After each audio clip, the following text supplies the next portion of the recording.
Good listener 92,9 FM Mix Radio. Selamat pagi, apa kabarnya Anda good listeners di pagi hari ini yang sudah menantikan, katanya seperti janji kita kemarin ya, dari kemarin kita sudah sosialisasikan di Instagram bahwa hari ini kita kembali mengadakan Radio Talk ya, dan kali ini bersama Bea Cukai Bandung ya, dan telah hadir di studio. Oh ya, sebelumnya Arin ingatkan bahwa hari ini kita akan ngobrol mengenai sosialisasi DBH-CHT. Apa itu DBH-CHT? Nanti akan kita bahas untuk meningkatkan kesadaran masyarakat mengenai bahaya rokok ilegal. Dan telah hadir di studio di pagi hari ini Bapak Yudi Irawan, SEMSI, sebagai Kepala Seksi Penyuluhan dan Layanan Informasi atau PLI Bea Cukai Bandung. Selamat pagi Bapak. Pagi Bu. Iya, gimana kabarnya Pak? Sehat-sehat.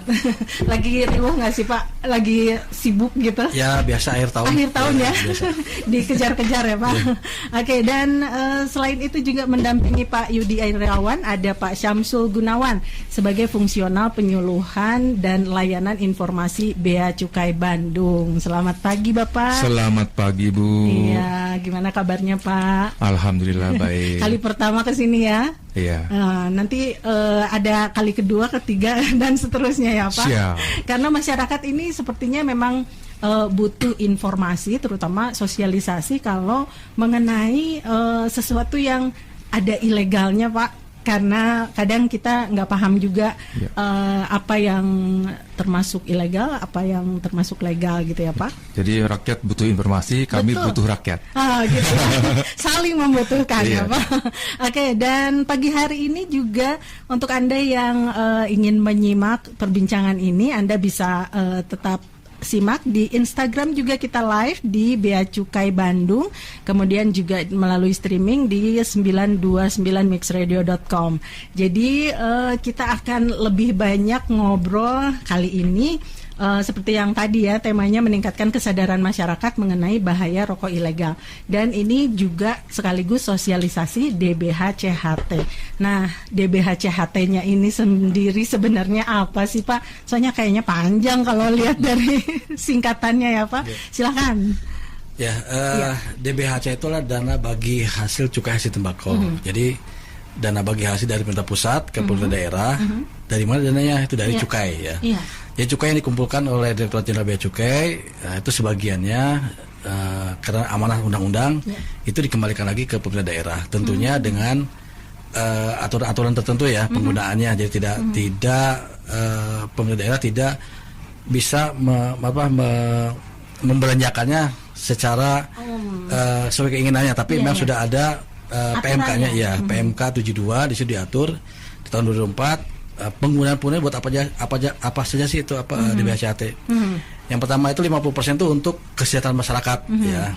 Kemudian yang kedua untuk kesehatan 40% dan untuk bidang penegakan hukum 10%. Nah, yang kita lakukan sekarang ini adalah salah satu kegiatan di bidang penegakan hukum. Karena di bidang penegakan hukum ada dua kegiatan utama, yaitu yang pertama sosialisasi kepada masyarakat ya, dan kedua adalah operasi bersama atau operasi penindakan terhadap rokok ilegal. Oh gitu ya, di dalam hal penegakan hukumnya ya Pak. Betul. Nah ini kalau kita mungkin belum banyak yang tahu apa sih bedanya cukai sama pajak Pak.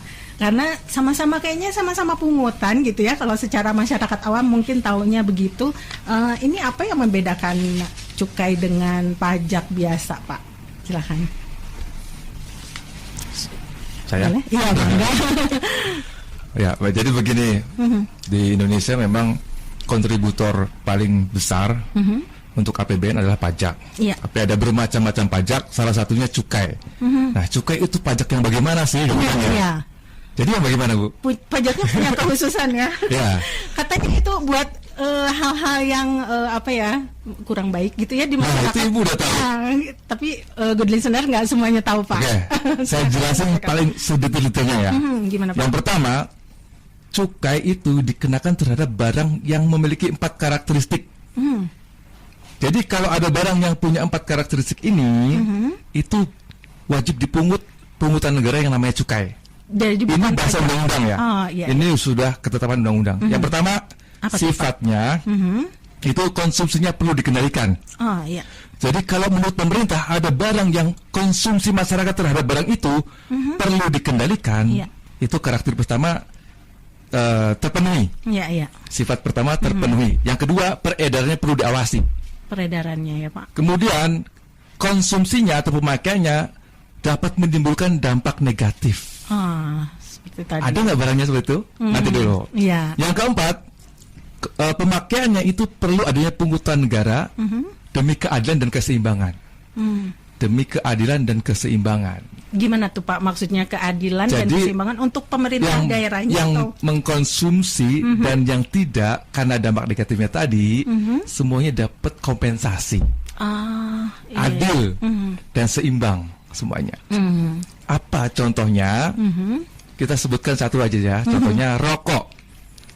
Rokok menurut undang-undang itu konsumsinya perlu dikendalikan. Jadi memenuhi ya. Satu dulu sifat yang kalau nggak dikendalikan, anak TK pada ngerokok, kita mikir anak SD, SMP, SMA, kita nggak kendalikan. Bagaimana coba? Nah, instrumen untuk mengendalikan itu adalah cukai. Dengan adanya tarif cukai, sehingga rokok itu harganya tidak seperti biasa. Kalau misalkan harga produksi 10.000, rokok itu setelah kena cukai jadi 20.000 misalkan. Jadi harganya naik karena ada cukainya. Kok jadi mahal sih? Itulah instrumen untuk mengendalikan. Kendalikan konsumsi masyarakat dengan tarif cukai. Yang kedua, kenapa harus dikendalikan? Karena tadi ada menimbulkan dampak negatif. Setuju nggak kalau rokok menimbulkan dampak negatif? Banget Pak. Ada yang nanya tuh, masa sih gitu katanya. Mau dijelasin ini? Boleh. Boleh, gimana Pak? Nah gini, jadi kayaknya banyak dampak negatifnya ya. Jadi ada klaim BPJS tahun 2024. Klaimnya itu berhubungan dengan penyakit-penyakit akibat rokok. 90% klaim dari jantung, kanker paru-paru, kanker tenggorokan segala macam itu 90%-nya dari rokok. Itu bukan kata saya, kata dokter. Dan ada perokok pasif yang terdampak juga. Rumah sakit Dr. Sajito Jogja menyebutkan bahwa perokok pasif yang terdampak dari rokok itu kalau nggak diobati 6 bulan bisa meninggal. Nah itu jadi semua yang rokok, yang nggak merokok kena dampaknya. Oleh karena itu harus ada kompensasi untuk jangka panjang. Kita memang yang rokok sekarang 1 batang 2 batang belum ada efeknya, belum ada dampaknya. Sehari 2 hari sih ya. Mungkin nanti 20 tahun kemudian terdampak semua yang ngerokok dan yang nggak merokok. Nah itulah perlu adanya kompensasi yang namanya cukai. Nanti masuk APBN dan diberikan kepada rumah sakit, untuk klaim BPJS, untuk bansos segala macam. Gitu ya. Jadi balik lagi ya, udah dipungut dari masyarakat, nantinya bakal balik lagi ke masyarakat ya. Nah ini kalau fungsi dari bea cukai sendiri apa sih Pak? Boleh Pak Yudi jelaskan? Fungsi bea cukai ya, Bu. Jadi yang pertama adalah sebagai revenue collector, Bu. Jadi kita menghimpun penerimaan negara di bidang bea dan cukai. Ya kalau bea itu ada bea masuk, bea keluar ya. Tadi kalau impor ada bea masuk, kalau ekspor ada bea keluar. Ya kemudian dari cukai tadi, cukai barang cukai. Kemudian sebagai commodity protector ya kita mencegah ya atau kita masyarakat dari barang-barang yang tidak baik lah. Tadi disebutkan Pak Samsu ya. Pertama barang-barang misalnya barang impor ya. Masuk narkoba ya kita tegah. Kemudian masuk mungkin yang konten-konten yang pornografi misalnya, atau mungkin ada barang-barang seperti yang mengganggu kesehatan lah ya. Itu yang pokoknya barang atau limbah, sekali yang limbah itu kan kayak thrifting itu kan, itu kan limbah, betul. Sebenarnya limbah pakaian itu kita sebagai commodity protector di situ. Jadi bea cukai fungsinya di situ ya. Kemudian juga sebagai trade facilitator. Nah kita memfasilitasi perdagangan. Nah yang tadi kita sebelumnya bicarakan dengan Ibu ya, UMKM nih mau ekspor. Nah kita fasilitasi Bu, fasilitasi terkait dengan bagaimana sih ekspornya. Kan? Kita kasih guidance, kita kasih asistensi bagi teman-teman UMKM yang mau ekspor, yang sudah layak gitu ya untuk mengekspor barang-barangnya. Nah, kita fasilitasi Bu ya. Malah kita juga punya fasilitas namanya kita IKM, di mana untuk UMKM yang misalnya skalanya sudah industri kecil, nah dia perlu mesin-mesin atau perlu bahan baku, ya diproduksi di sini, kemudian diekspor barangnya, hasil produksinya, itu kita kasih fasilitas bebas dari perpajakan impornya, biaya masuknya bebas, pajak PPh-nya bebas, PPN-nya bebas, nah itu kita fasilitasi. Kemudian juga kita sebagai industrial assistance, ya jadi di sini kita mungkin Ibu ada ini ya banyak pabrik-pabrik besar ya. Kalau di kabupaten industri di Cimahi juga nih banyak ada, Pak. Ada tekstil misalnya Pengtai gitu ya misalnya. Nah, ada Gistek tuh apa. Nah itu kita fasilitasi tuh. Ya mereka bikin kawasan berikat, semua barang impor yang masuk ke mereka yang sesuai aturan Bu ya, sesuai dengan operasi bisnisnya. Kita kasih fasilitas tadi. Jadi tidak dipungut pajak-pajak. Ya beda dengan impor umum. Ada bea masuk, ada PPh, PPN. Kalau ini enggak. Jadi bebas asal barangnya diekspor kembali. Nah itu fungsi itu ada 4 fungsi itu. Iya. Ternyata itu ya fungsi dari bea cukai sendiri.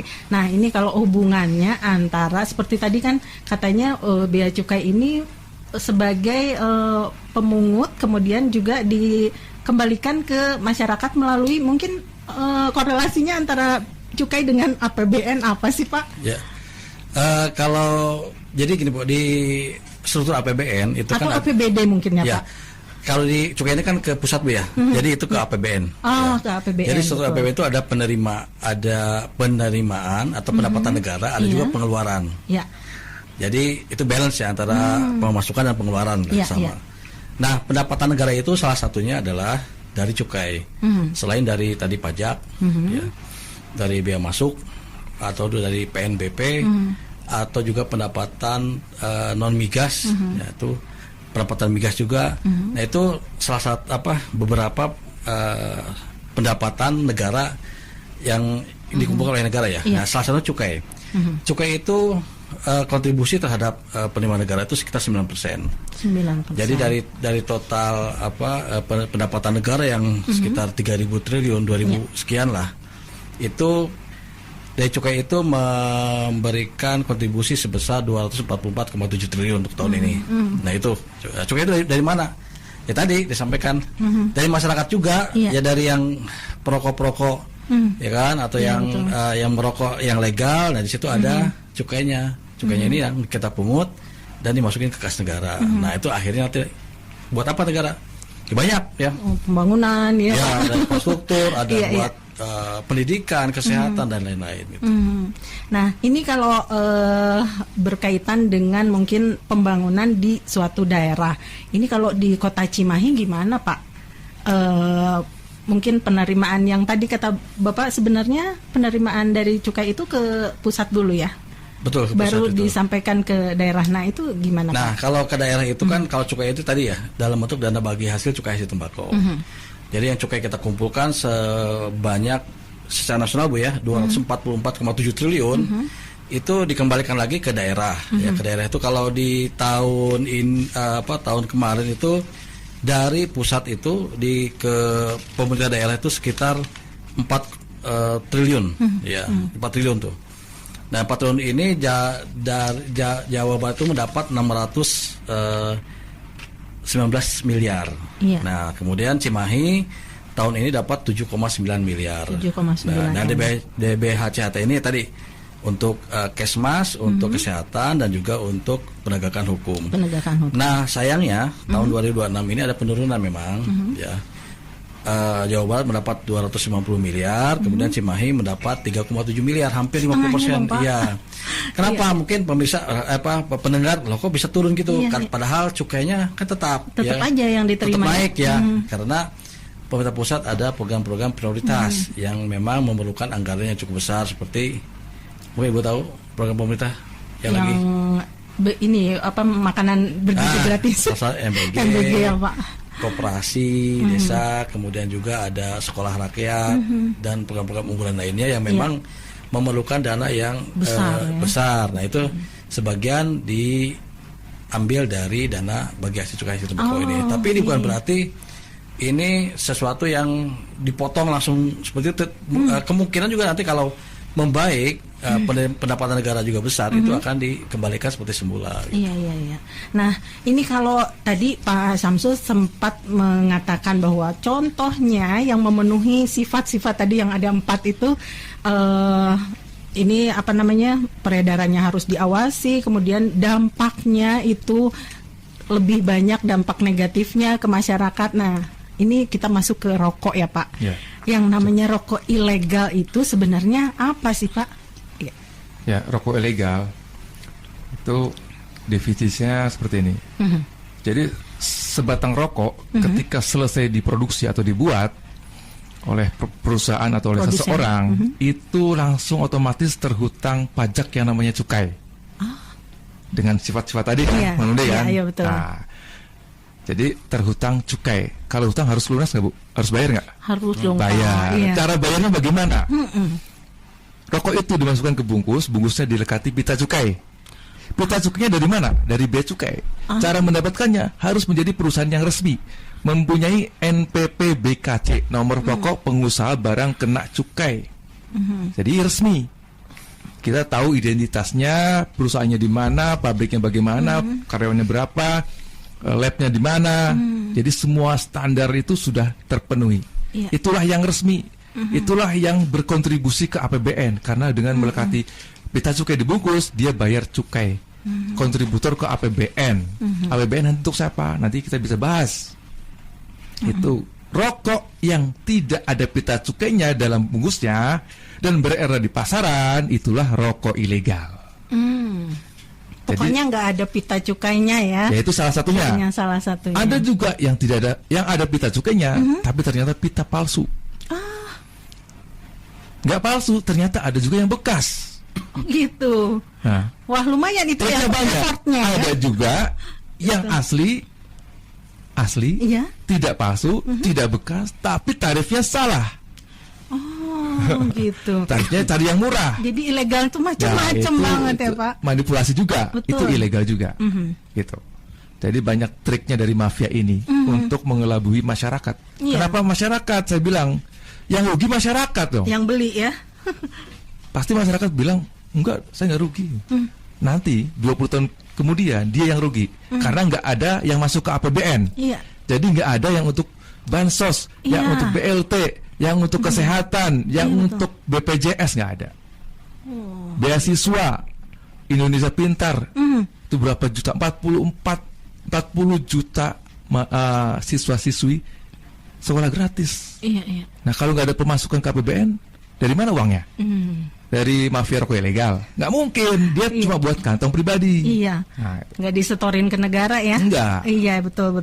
Nah ini kalau tadi kalau misalnya untuk masyarakat ya, yang terutama yang beli rokok ilegal ini, nah secara ininya sederhananya masyarakat, kayaknya kalau rokok ilegal malah lebih murah gitu ya. Jadi merasa seperti tadi, mungkin nggak kepikir sampai jangka panjang tadi ya, kata Bapak, nggak ada lagi yang membiayai BPJS, kemudian fasilitas bansos dan sebagainya. Itu sebenarnya buat masyarakat sendiri kerugiannya gitu ya, untuk pemakainya, kemudian untuk yang beli, kemudian juga untuk negara, kerugiannya sampai di mana sih Pak? Karena masyarakat mungkin sebagian malah merasa diuntungkan karena murah. Ya betul. Gitu. Ya masyarakat masih banyak yang merasa diuntungkan karena kurang edukasi. Karena mereka taunya beli yang murah, yang penting ngebul rokok, ya kan? Untuk rokok. Padahal kan gini. Rokok ini nggak bisa diambil manfaatnya sekarang, atau dampak negatifnya juga tidak terasa sekarang. Nah, ketika seseorang merokok, seperti rayap kalau ngerogotin suatu bangunan atau kayu, mungkin 20 tahun kemudian baru roboh. Iya betul. Rokok juga seperti itu. Dampak negatif rokok tidak serta-merta terasa 5 hari, 10 hari, setahun, belum tentu ya. Tapi 20 tahun, 30 tahun kemudian, masyarakat yang sudah terdampak itu baru merasakan, dulu saya bayar cukai, inilah saya rasakan sekarang. Berobat gratis, 300.000 puskesmas bisa gratis semuanya. BPJS klaim itu tahun 2024 defisitnya 9,5 triliun. Jadi defisit itu iuran dari anggota nggak memenuhi. Jadi diklaim dari APBN untuk BPJS. Itu 9,5 triliun dari APBN. Itu dari uang pajak. Nah, kalau nanti rokok ilegal beredar nggak ada yang masuk, dari mana bayar klaim itu? Betul.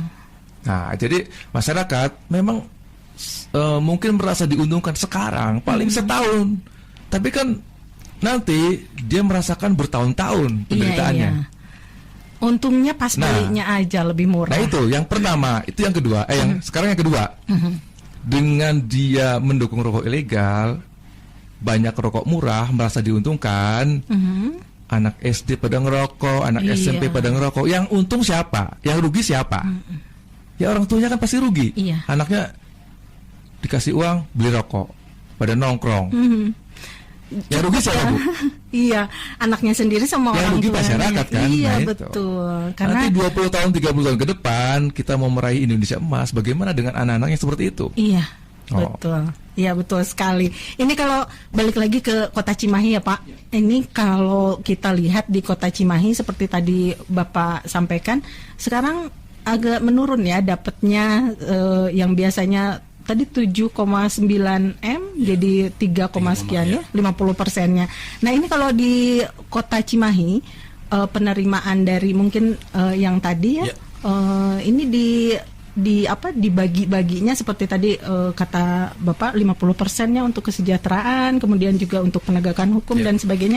Ini kalau di Kota Cimahi ini sudah bagaimana penyalurannya Pak? Jadi tadi ya. Jadi untuk penyalurannya itu kan sudah ada guidance ya. Udah pakai PMK 72 tahun 2024. Di situ ada penggunaannya untuk apa aja, yang 50% kerjaan masyarakat. Itu bisa dipakai buat bansos misalnya. Tapi yang diutamakan adalah yang pelaku-pelaku industri di tembakau.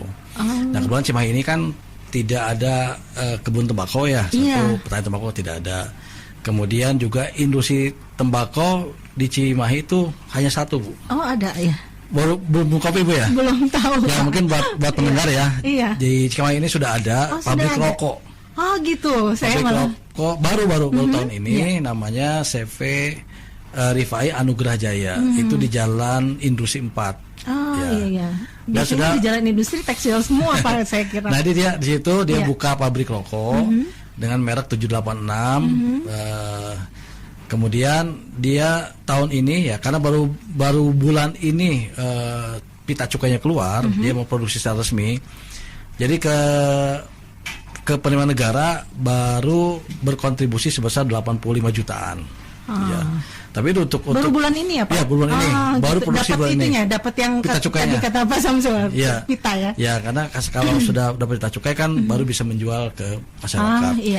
Nah, itu di Kota Cimahi itu ada. Nah, industri-industri inilah yang harus disokong oleh tadi dana DBHCHT. Nah, kalau sudah cukup, misalnya karyawannya CP Rifai ini sudah mendapatkan bansos, sudah bisa mendapatkan bantuan BPJS, berarti kan masih banyak sisanya. Nah, ini boleh ke masyarakat lainnya sesuai dengan yang atur oleh pimpinan daerah. Peruntukannya ya. Nah, terus kesehatan untuk apa? Kesehatan, kalau kesehatan umum ya, kesehatan umum bisa buat bangun puskesmas, bisa rumah sakit, atau buat peralatan rumah sakit, peralatan puskesmas, atau juga buat misalnya untuk beli obat-obatan. Nah, itu dari dana kesehatan itu. Kemudian yang 10% untuk gakum, sosialisasi ya. Jadi di Cimahi ini kita sudah melakukan 8 kegiatan sosialisasi. Jadi 5 secara tatap muka. Kemarin kita di MPP Cimahi, kemudian di dengan masyarakat yang umum lainnya, dan sosialisasi secara talkshow seperti ini. Kemudian juga ada juga misalnya baliho-baliho, kemudian ada iklan masyarakat. Nah, itu di medsos Pak? Di medsos dan lain sebagainya lah. Di situ dilakukan sosialisasi memakai dana dari BHCHT ini. Kemudian juga kita melakukan operasi bersama, menegakkan hukum. Itu melibatkan siapa saja sih Pak? Jadi untuk tim penegakan hukum ini dari Bea Cukai tentunya dan Satpol PP.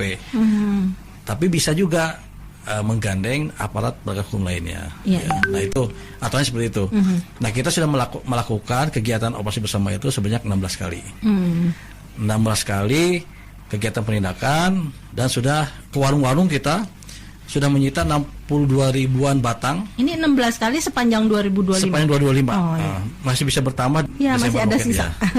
Jadi memang minimal 12 kali, tapi Kota Cimahi bisa melampaui target itu sampai 16 kali. Ya, karena kerjasama yang baik ini kita sudah menegah 62 ribuan batang di warung-warung kecil. Hasilnya kemana? Ya, selama di Kota Cimahi ini kemarin tanggal 26 September ya, kita hasil penindakan rokok ilegal itu ya kita musnahkan ya, bersama dengan Satpol PP Kota Cimahi di plaza itu di belakang, di bawah itu apa, Taman Plaza Cimahi Mall. Itu enggak, ini di sini di Pemkot. Oh, di Pemkot. Iya. Kita musnahkan 1,1.015.000 batang lah. Yang hasil operasi dengan pemerintah Kota Cimahi ini dengan Satpol PP, kita musnahkan sebanyak itu, senilai 1,5 miliar lah nilai barangnya. Itu dimusnahkan di mana? Secara seremoni di sini di Pemkot Cimahi, kemudian secara fisiknya kita musnahkan di TPST di Santiong. Nah di situ kita hancurkan situ, dijadikan bahan baku untuk batako. Nah. Oh, ternyata sudah ada tindakan nyata ya, yang malah 16 kali ini kata Bapak. Padahal ditargetkannya 12 kali. 1 juta batang sudah kita musnahkan. Oke, dan untuk Anda yang mungkin punya pertanyaan-pertanyaan, ini sebetulnya sih ada beberapa yang sudah pertanyaannya udah masuk sebagian di 085-161-280929.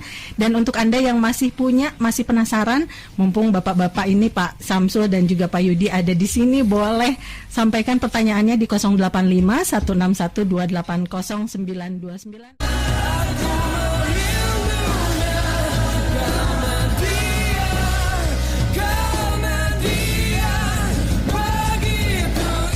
Oke, good listener, 92,9 FM Mix Radio, kita lanjut perbincangan kita masih mengenai sosialisasi dan juga mengenalkan kepada masyarakat atau mengingatkan kembali mengenai bahayanya rokok ilegal. Dan juga ternyata seperti tadi diterangkan oleh Pak Yudi dan juga Pak Samsul, banyak sekali atau malah lebih banyak dampak negatifnya ya daripada manfaatnya. Nah, kita masuk ke pertanyaan yang sudah disampaikan oleh good listeners. Ada beberapa nih ya, ada dari Pak Dito, ada dari Bilal, Rasya, kemudian Sisi dan juga Dio. Salah satunya saya bacakan ya.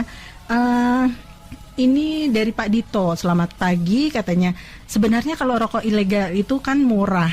Apa sih yang bikin bahaya dan dampak negatifnya apa? Kemudian beneran bahaya atau cuma nakut-nakutin aja katanya Pak? Mangga dijawab. Silakan Pak. Oke, baiklah. Pak Dito ya? Iya, Pak Dito. Pak Dito, tadi sudah saya jelaskan bahwa ketika perusahaan itu ingin mengambil pita cukai atau butuh pita cukai, dia harus menjadi perusahaan resmi. Betul. Nah, ketika perusahaan resmi itu didirikan, pasti kan sudah banyak persyaratan ya. Dia sudah memenuhi. Ya. Kalau yang ilegal, dia identitasnya sama sekali tidak bisa diketahui. Standar kesehatannya, maksudnya standar operasional pembuatan produksinya juga tidak tahu.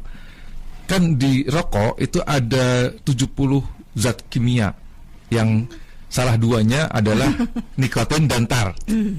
Nikotin dan tar itu bahan zat kimia yang paling berbahaya, racun yang paling berbahaya dalam sebatang rokok. Kalau nggak percaya silakan browsing aja ya. Nah, nikotin itu zat apa sih yang bikin kecanduan? Orang merokok sekali 2 kali kemudian pengen ngerokok lagi, itu gara-gara nikotin. Kemudian tar itu yang mempengaruhi kesehatan, dia lengket di paru-paru. Dalam peredaran darah itu 3 hari nggak habis-habis. Jadi lengket di paru-paru sehingga ketika kecanduan terus lengket. Nah, itulah akumulasi dari situlah racun itulah yang menyebabkan kanker paru-paru, kanker tenggorokan, gagal ginjal, kemudian jantung. Nah itu bukan menurut saya, menurut orang kesehatan ya kan. Silakan browsing saja. Dan tadi Bapak sempat punten motong ya Pak, klaim dari BPJS ternyata berapa jenis penyakit ya yang klaim BPJS ya itu yang minus 9,5 triliun itu juga dari penyakit yang 90%-nya disebabkan oleh dampak negatif rokok. Nah, berapa sih klaim BPJS untuk operasi jantung? Ratusan juta. Untuk kemoterapi ratusan juta. Itu bisa gratis karena ada BPJS yang diklaim ke APBN nantinya. Nah, itulah dampak negatif. Nah, dampak negatif sebelum tahun 2024 itu per tahunnya hampir 50 triliun. Itu buat apa kalau 50 triliun? Bisa buat 10.000 jalan nasional. Wow. Bisa buat beasiswa Indonesia Pintar. Iya, berapa siswa tuh? 5 juta untuk Indonesia untuk mahasiswa. Kuliah gratis full sampai lulus tuh. Untuk PHK, program Keluarga Harapan. 30 triliun. Itu dananya dari mana? Dari APBN. Nah, jadi kalau dibilang apakah rokok ilegal itu lebih berbahaya? Pasti lebih berbahaya. Pasti lebih berbahaya karena rokok ilegal saya sebutkan tidak ada standar karena tidak ada pengawasan, tidak ada laboratorium yang mengecek nikotinnya, tarnya, apalagi bahan-bahannya yang lain. Itu semua tidak diketahui siapapun. Gitu. Iya. Yang penting dia campur-campur saus segala macam. Betul. Yang penting rasanya cocok. Iya. Nah, Pak Dito mudah-mudahan cukup menjawab ya. Jadi ini bukan cuma nakut-nakutin aja katanya ya. Apa cuma nakut-nakutin aja dampak negatifnya segitu? Buat apa manfaatnya nakut-nakutin? Kan udah pada dewasa. Ya betul. Makanya bisa beli rokok ya. Oke, kemudian juga ada pertanyaan dari Rasya nih, katanya selamat siang Pak, izin bertanya kenapa sih rokok ilegal ini bisa banyak sekali beredar? Nah, dan apa karena kurang pengawasan atau karena masyarakatnya yang nggak tahu? Nah, ini sekaligus saya mengharapkan partisipasi masyarakat. Karena jawaban itu tergantung masyarakat. Kenapa rokok ilegal masih banyak beredar? Nah, ini sebenarnya kami juga tanya. Iya. Kenapa dibeli? Kapan bisa mendukung kami untuk menggempur rokok ilegal? Karena dukungan itu harus dari hati, harus dari kesadaran diri sendiri mau mendukung. Banyak orang yang nggak mau mendukung, kenapa? Karena merasa rokok ilegal itu pro rakyat. Saya sudah jelaskan tadi. Iya. Banyak sekali hal-hal nanti di kedepannya yang harus kita tanggung akibat dampak negatif rokok. Kalau angka itu saya sebutkan terus, itu karena memang seperti itu dampak negatifnya. Dampak negatif dari rokok ilegal per tahun 50 triliun. Bahkan terakhir kita menangkap rokok ilegal itu 752 juta batang, yang kerugian negaranya itu 97 triliun. Nggak masuk ke APBN. Nah terus 2022 klaim BPJS untuk penyakit jantung segala macam itu 67 triliun. Dan ada kalkulasi dari para ahli, orang-orang yang sakit ini nggak bisa produktif, yang PNS nggak bisa kerja, yang swasta nggak bisa dagang. Itu setelah dikalkulasi angkanya 23 triliun kerugian akibat menurunnya produktivitas mereka. Kalau 67 tambah 28 triliun angkanya 95 triliun itu akibat dampak negatif rokok. Betul. Gak nakut-nakutin. Sangat-sangat besar ya. Dan ini untuk Teh Rasya nih mudah-mudahan bisa menjawab juga ya. Karena tadi Pak Samsul balikin lagi, kenapa atuh gitu ya masyarakatnya sendiri. Terus kapan bisa mendukung ini? Dari hati mendukungnya. Untuk gempur rokok ilegal ini ya. Nah ini kalau dari pemerintah Kota Cimahi ini, dalam kalau tadi Pak Samsul nagih nih ya ke masyarakat, ayo kapan gitu ya bisa mendukung. Nah kalau dari pemerintah Kota Cimahi ini sendiri untuk digandeng untuk memberantas rokok ilegal ini, pihak mana saja yang bisa diajak bekerja sama, kemudian juga mungkin secara nyata gitu ya dalam melakukan razia dan sebagainya? Mangga Pak.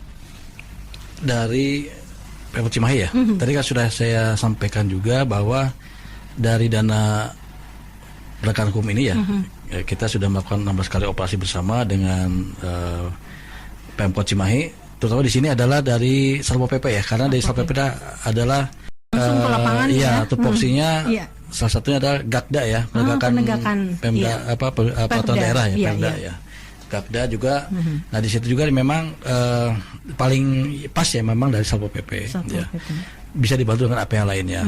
Yang sudah saya sampaikan juga bahwa selama ini kita sudah melakukan operasi bersama itu dan sudah menghasilkan tadi Bu. Kita sudah hasil tegangan kita sudah kita musnahkan. Jadi tahun ini 1,15 juta batang kan itu. 15.000 batang. Jadi di tanggal 26 September kemarin. Kemudian juga tentunya juga dari dari dinas-dinas lainnya ya. Dinas lainnya tadi kan ada dari 40% itu kesehatan. Ya. Dari teman-teman kesehatan, dinas kesehatan juga kan harus mensosialisasikan lah ya terkait dengan bahaya dari merokok. Oh iya. Gini, kalau dari dinkes betul ya. Bahaya rokok legal aja kan sangat ya. Kita semua setuju lah tidak sehat ya. Apalagi yang rokok ilegal. Istilah jangan menggadaikan ke kesehatan kita dengan harga rokok yang murah. Ya kan, murah dalam arti ini murah yang ilegal Bu ya. Nah itu masyarakat bilang tadi ya, kenapa kan karena rokoknya murah ya kan, jadi ada yang menguntungkan. Kadang kalau yang resmi mahal, siapa bilang? Nah ini kan siapa yang bilang nggak seperti itu? Contohnya tadi CP Rifai Anugrah itu menjual produknya Rp10.000 per bungkus. Jadi sebenarnya kalau masyarakat relatif ya, jadi nggak mahal. Masyarakat tuh kalau mencari rokok yang murah itu banyak, yang legal Bu ya, banyak gitu. Kalau alasannya, wah karena murah gitu kan, tidak juga. Banyak rokok-rokok legal yang murah, ya, yang sudah terjamin lah. Tadi apa Samsul katakan, ininya kandungannya dan segala macam. Karena kan perlu diuji lab dulu, berapa tarnya, berapa nikotinnya, kan itu. Tadi Pasal bilang SOP-nya di pabriknya juga sudah teratur ya, sudah sesuai dengan standar. Nah, kayak rokok ilegal kan nggak tahu. Iya, kan? betul. Dari mana? Nah, itu masyarakat pilihlah rokok yang legal, yang murah, banyak di pasaran. Boleh di online atau mungkin di di supermarket yang modern juga sudah banyak itu yang murah-murah itu ya. Tapi lebih bagus lagi nggak ngerokok kayaknya Pak. Lebih bagus lagi.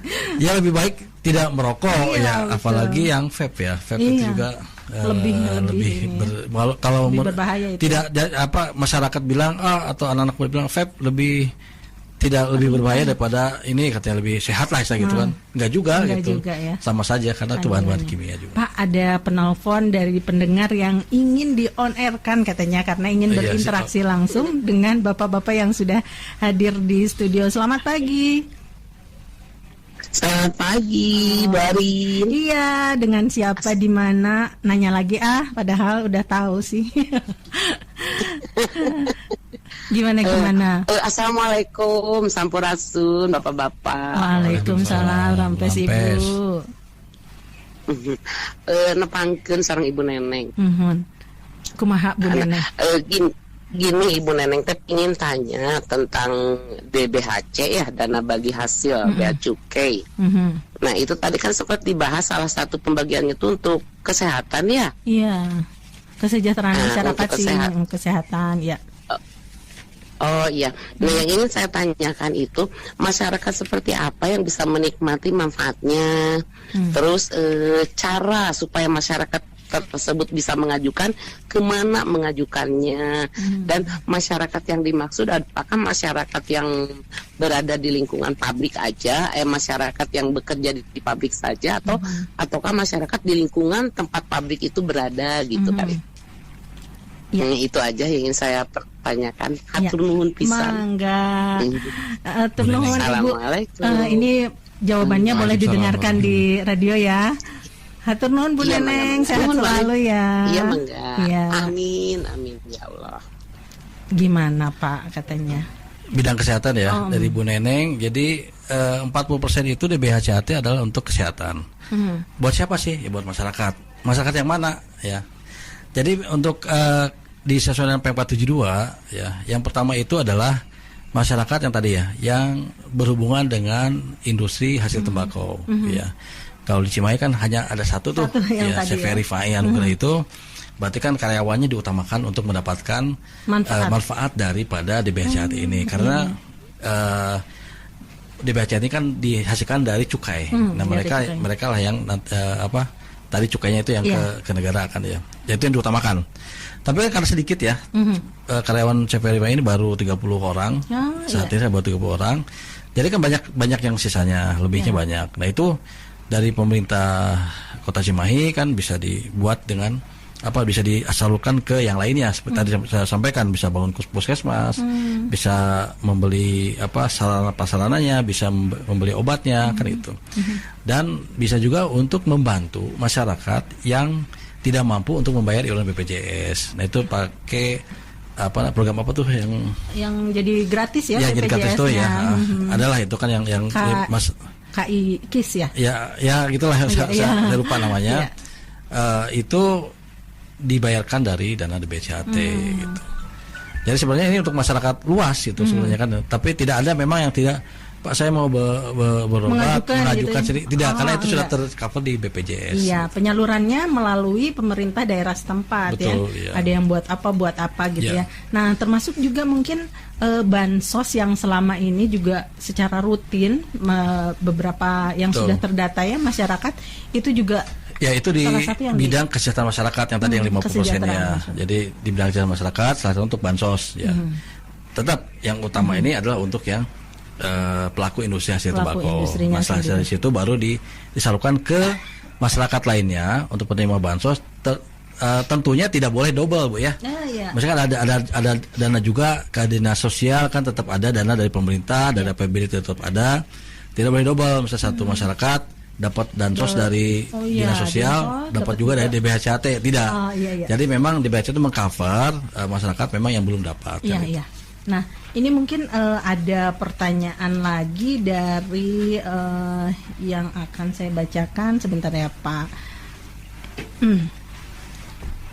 Sudah masuk juga di 085161280929 dan ini dari Ibu Tina di Cidahu, katanya saya penasaran nih Pak, ada nggak sih hal yang mengejutkan yang sering ditemui saat merazia rokok ilegal katanya Pak, misalnya bahan bakunya, pabriknya, atau cara mereka memalsukan cukai.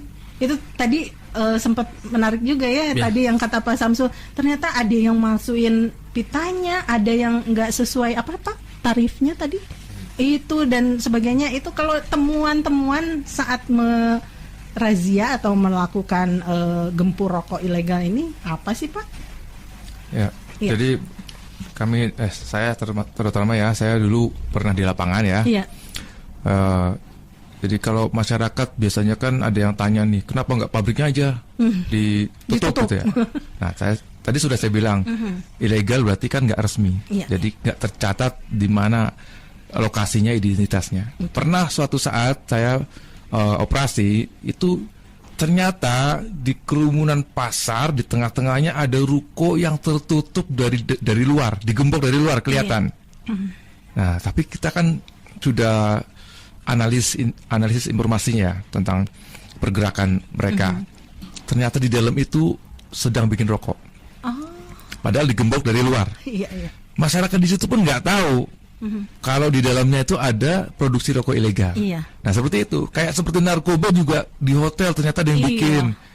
Mana ada yang tahu? Nggak disangka-sangka. Jadi banyak seperti itu. Terus kita juga ketika melakukan penindakan, kita juga berdasarkan KUHAP. Jangan sampai nanti salah dalam melakukan penindakan. Jadi kita harus benar-benar sesuai prosedur ya, prosedur sehingga nanti tidak salah pra-peradilan misalkan. Iya, dasar hukumnya jelas ya. Nah, pernah saya begitu saya angkut beberapa orang di mobil, dia bilang begini, Bapak itu nangkep bos saya itu orang baik, nolong orang-orang sekitar sini. Nah itu ya, itulah yang dilema ya, antara mereka tuh kayaknya berbuat baik di sekitar kampungnya, memberikan pekerjaan. Iya, dengan mereka tuh memang ilegal. usahanya yang ilegal gitu. Kayak pergi umroh pakai ini ya, hasil judi. Enggak ya. Kita mungkin ternyata dari uraian yang sudah disampaikan oleh Pak Yudi dan juga Pak Samsul ini, ya betul-betul memang banyak negatifnya gitu ya. Nah, nggak kerasa Pak, kita sepertinya harus akhiri dulu perbincangan kita di kali ini. Kita ketemu lagi hari Jumat ya Pak. Insya Allah. Dan untuk Anda yang mungkin masih punya pertanyaan-pertanyaan juga silakan disampaikan melalui DM Instagram atau melalui WhatsApp di 085161280929 dan akan kita bahas di hari Jumat nanti. Kita ketemu lagi sama Pak Samsul dan Pak Yudi ya. Oke, dan untuk mengakhiri perbincangan kita di kali ini, silakan Pak, mau Pak Yudi dulu atau Pak Samsul dulu untuk menyampaikan mungkin kepada masyarakat Kota Cimahi atau masyarakat pada umumnya untuk bisa mendukung gempur rokok ilegal ini ya, seperti tadi di lagunya yang ternyata dinyanyikan sendiri oleh Pak Samsul. Aduh, kayaknya aplaus ya. Silakan Pak, disampaikan. Buat di Cimahi, tadi jangan menggadaikan kesehatan kita karena rokok yang murah ya, apalagi rokok ilegal ya, bukan rokok ilegal. Karena rokok ilegal ini tidak tersertifikasi ya, tidak ada uji labnya, bahan baku juga tidak ada standarnya kesehatannya kan, itu tidak food grade lah kalau orang bilang ya. Kemudian juga minta ya, mohon juga partisipasinya dari masyarakat ya. Dari masyarakat di Kota Cimahi ini apabila menemukan rokok ilegal yang menjual misalnya gitu kan, bisa diinformasikan ke Satpol PP Kota Cimahi ataupun ke kami di Bea Cukai Bandung gitu kan.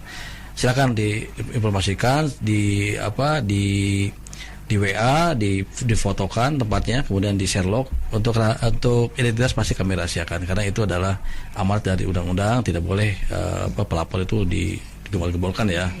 Itu sebagai bentuk partisipasi masyarakat. Kenapa? Karena tadi Pak Samsul sudah sampaikan secara gamblang, rokok ilegal itu merugikan kita semua. Betul, kan gitu. Ya. Nah, silakan Pak Samsul akan menambahkan mungkin himbauan, kemudian juga ajakan untuk masyarakat biar lebih berpartisipasi dalam menggempur rokok ilegal ini. Silakan Pak. Ya mungkin resume ya. Jadi kenapa harus kena cukai gitu rokok ya? Karena memang berdampak negatif dan harus dikendalikan konsumsinya. Nah, kendalikannya pakai apa? Pakai cukai. Tarif cukai itu adalah instrumen untuk mengendalikan konsumsi. Kalau nggak dikendalikan, anak TK, SD, SMP pada ngerokok. Kemudian, setelah dikendalikan dengan tarif cukai itu kemana? Cukai itu masuk APBN. APBN untuk buat siapa? Buat masyarakat, buat pembangunan selama 1 tahun. Pendidikan, dana sosial, kesehatan, dan segala macam jalanan, infrastruktur, itu dari APBN yang 80%-nya kita penerimaan pajak. Bisa dicek APBN kita, kontributor utamanya adalah pajak, termasuk salah satunya cukai. Jadi kalau dibilang rokok ilegal itu membantu rakyat, malah justru merugikan rakyat. Karena dengan tidak bayar cukai, tidak ada bantuan untuk masyarakat. Tidak ada yang buat subsidi klaim BPJS. Jadi kalau sudah tahu seperti itu, mudah-mudahan kita sama-sama punya kepentingan untuk menjaga yang legal dan menggempur yang ilegal gitu ya. Betul. Terima kasih. Nah, seperti tadi di lagunya katanya gimana Pak? Kalau kau cinta negeri ini. Kalau kau cinta negeri ini, dinyanyiin dong Pak. Ayo kita gempur rokok ilegal. Oke. Terima kasih Pak untuk perbincangannya yang banyak kasih masukan sekali untuk masyarakat Kota Cimahi dan juga untuk masyarakat pada umumnya, bahwa ternyata penting sekali untuk kita bisa ikut berpartisipasi dalam menggempur rokok ilegal ini. Dan untuk kesempatan kali ini terima kasih atas kehadirannya Pak Yudi Irawan, kemudian juga Pak Samsul Gunawan. Sama-sama. Kita ketemu lagi nanti hari Jumat dengan obrolan yang lebih menarik dan lebih panjang mungkin. Untuk kesempatan kali ini kita cukupkan sampai di sini. Saya Arin Gasmara pamit dan